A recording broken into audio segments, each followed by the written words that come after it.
সিলেটের বিয়ানীবাজার উপজেলায় ভারত থেকে শুল্ক ফাঁকি দিয়ে আনা প্রায় 2.5 কোটি টাকার ভারতীয় চোরাই প্রসাধনী পণ্য জব্দ করেছে পুলিশ।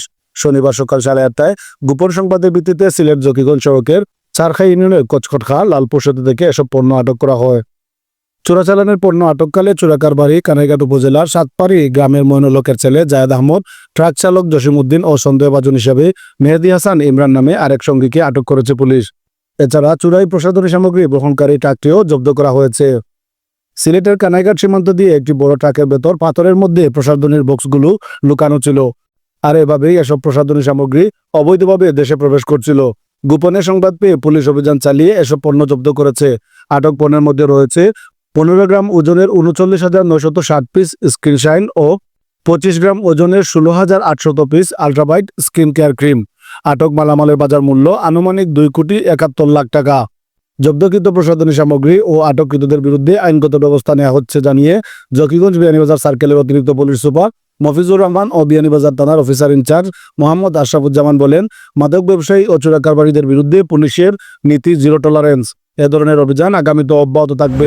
থানা পুলিশ অপরাধ দমনে নিরন্তর কাজ করে যাচ্ছে। এর ধারাবাহিকতায় আমরা গোপন সংবাদ পাই যে চোরাকারবারিরা বিভিন্ন কৌশল অবলম্বন করে ট্রাকের মাধ্যমে ভারতীয় মালামাল পরিবহন করতেছে। সেই সংবাদের ভিত্তিতে আমার চারখাই ক্যাম্পের ইনচার্জ সঙ্গে অফিসার ফোর্স সহ চেকপোস্ট করে ট্রাক আটক করে সেই ট্রাকে দেখে এবং মনে হচ্ছিল যে পাথর বোঝায় পাথর নিয়ে ছোটো ছোটো নুড়ি পাথর উপরে, কিন্তু এক পর্যায়ে তল্লাশি করে দেখা যায় যে পাথরের নিচে কার্টুনের মতো।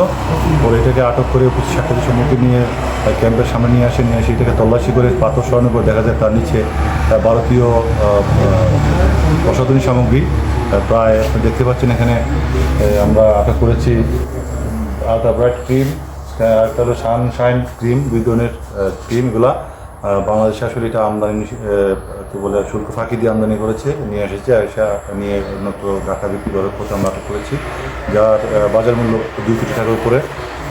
এটা আমরা যথাযথ প্রক্রিয়া জবরদলিকা করে আমরা পরবর্তী আইনের ব্যবস্থা গ্রহণ করব। এবং এই সংক্রান্তে আমরা যে ট্রাকের যে চালক ছিল প্লাস মালের যে প্রকৃত মালিক যিনি পাঠাচ্ছিলেন, ওই মালিকের ছেলে যিনি মালের সাথেই আগে আসছিলেন, তার সহ আমরা আটক করেছি জিজ্ঞাসাবাদের জন্য। আমরা ড্রাইভার সহ এই পর্যন্ত 3 জনকে আটক করেছি। 2 জনের সম্পৃক্ততা আমরা নিশ্চিত হয়েছে, আরেকজনের বিষয়ে আমরা যাচাই করতেছি যে কনফার্ম হওয়ার জন্য। এ পর্যন্ত 3 জন আটক আছে। দেখুন আসলে আমাদের জনবলে ঘাটতি আছে। এই ক্যাম্পে আমরা জনবল বৃদ্ধির জন্য সিনিয়র স্যারদের বলেছি, মাননীয় পুলিশ সুপার মহোদয় সম্মতি জ্ঞাপন করেছেন। খুব রিসেন্টলি এখানে আরও ফোর্স ডেপ্লয় হবে।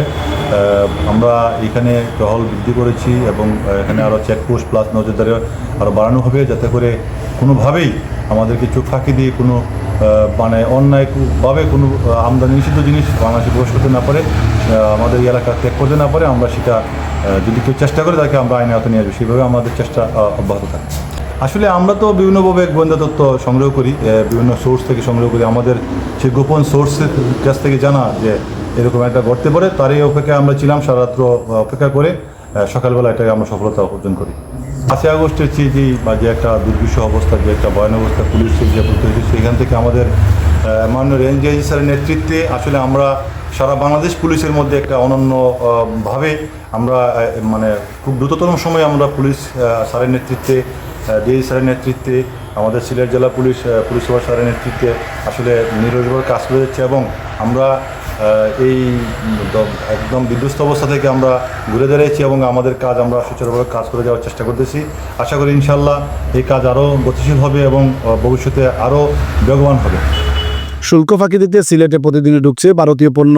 চোরাকারবারিরা সব সীমান্ত এলাকা দিয়ে একের পর এক ভারতীয় পণ্য আনলেও ইতিমধ্যে বেশ কিছু চালান বিজিবি ও পুলিশের হাতে আটক হয়েছে। তবে চোরাকারবারিরা রয়ে যাচ্ছে ধরাছোঁয়ার বাইরে। তবে অভিযান থেমে নেই বলে দাবি পুলিশের।